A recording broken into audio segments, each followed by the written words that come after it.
कपड़े धोने वाली बहू। शादी के पहले से ही विभा को कपड़े धोने का बड़ा शौक था।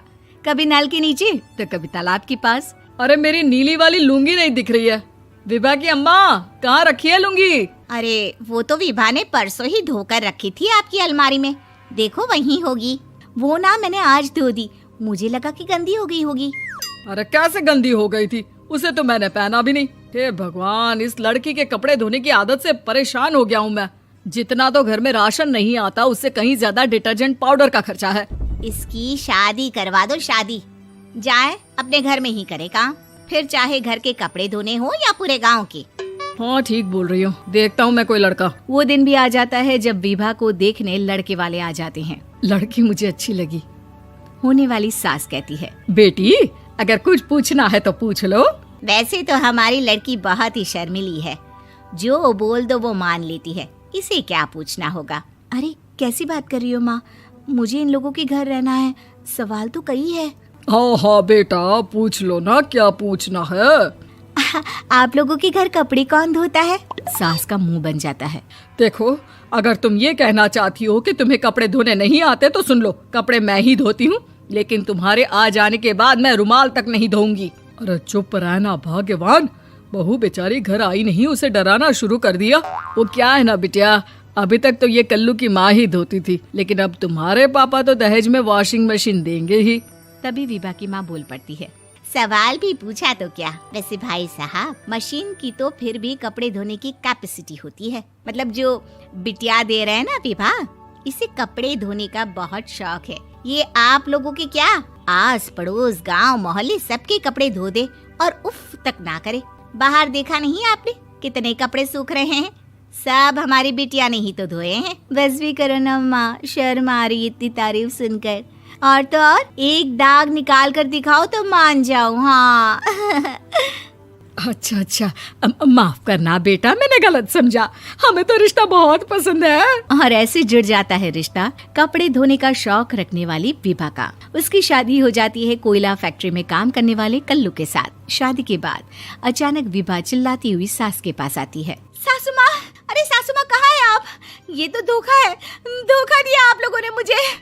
इसे ससुर के चक्कर के बारे में पता चल गया। अरे तो उसमें तुझे क्यों धोखा मिला है? अरे नल में पानी नहीं आता, कपड़े कैसे कब धुलेंगे? अच्छा, तू पानी नहीं आ रहा उसकी बात कर रही है। तो आपने क्या सोचा? कुछ नहीं। अच्छा, तेरी माँ ने कहा था कि कपड़े धोने का शौक है तुझे, याद आया मुझे।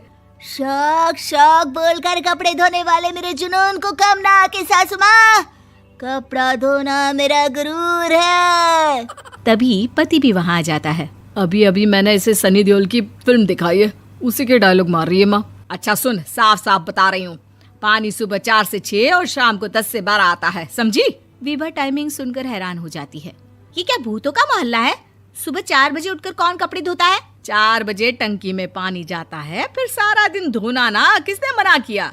अरे कैसी बात कर रही हैं? 200 लीटर की टंकी में कितने कपड़े धो लूंगी मैं? सुबह ही उठ जाऊंगी मैं। अब क्या था, विभा सुबह 4 से लेकर रात के 12 बजे तक कपड़े ही धोती रहती। एक रोज सास पड़ोस से निकलकर कहीं जा रही होती है कि साथ वाली कहती है, हाँ कल्लू की माँ, जरा ये बताओ कि 2 साड़ी है, 2 ब्लाउज और एक पेटीकोट और एक नाड़े वाला लंबा कच्छा। हाँ तो? अरे तो क्या, कितना लोगी धुलाई ये बताओ। धोबन दिख रहे हैं हम क्या? हमारे पति सरकारी नौकरी से अभी रिटायर हुए हैं और बेटा सुपरवाइजर है कोयला फैक्ट्री में। धोबन समझ रखा है हमें? हाय रे कल्लू की अम्मा, माफ कर दो, वो तो मोहल्ले में यही सब बता रहे थे कि तुमने बहू को कपड़ा धुलवाने के काम में लगा दिया है। सास को पड़ोसन की बात सुनकर गुस्सा आ जाता है। वो घर पहुंचती है जहां घर के बाहर ही इतने सारे कपड़े सूख रहे होते हैं जितने कि किसी धोबन के घर पर। अरे ओ कल्लू की दुल्हन, बाहर निकल। माँ जी यहीं आ जाओ, बाथरूम में चादर धो रहे हैं हम। अरे अभी हम धोते हैं, तुमको बाहर निकलो। ये आस पड़ोस वाले बोल रहे हैं कि हम बहू से कपड़े धुलवा कर उसे कपड़ा धोने वाली बना दिए हैं। अरे छोड़ो ना माँ जी, किन लोगों की बातों में आती हो? आस पास के लोगों का तो काम ही होता है कि वो किसी तरह सास बहू को लड़ा दे। बहू सारे घर के कपड़े धोती है, ये क्या कम है? बोलिए। सास को भी लग जाता है कि वो बहू का ये सनकीपन नहीं छुड़वा सकती, इससे अच्छा है कि खुद ही चुप हो जाए। एक रोज सास और बहू मंदिर जाते हैं, जहाँ सास की साड़ी वहाँ खड़ी भीख मांगने वाली से मिलती है। माँ जी क्या बात है, आपकी साड़ी उस भिखारन से कितनी मिल रही है ना? हाँ हाँ देखो तो, दोनों की साड़ी मिल रही है। क्या बात है कल्लू की अम्मा, तुम खुद को तो अफसर की बीवी बताती हो और ऐसी सिंपल सी प्लेन साड़ी पहनकर घूमती हो। सिंपल और प्लेन नहीं है ये साड़ी। तो क्या सोने के धागे से फूल बने हैं? कुछ भी सासू माँ, कुछ भी। हाँ बने थे इस साड़ी में सोने के धागे से फूल। मेरे पति लेकर आए थे मद्रास से स्पेशली मेरे लिए 10,000 की। ताहे भाई साहब इस भिखारन के लिए भी सेम टू सेम साड़ी लेकर आए होंगे 10,000 की। सास उस वक्त तो कुछ नहीं कहती, लेकिन बहू के साथ घर आती है और अलमारी से एल्बम निकाल कर लाती है। ये साड़ी देख रही है, ये वही साड़ी है जिसे मैंने अभी पहना था। इस साड़ी में ये जो चमकदार फूल दिख रहे हैं ना, ये सोने के धागों से काढ़े गए हैं। लेकिन तू लोकल वॉशिंग मशीन ब्रश से घिस घिस कर सारे फूलों को निकाल कर साड़ी प्लेन कर दी।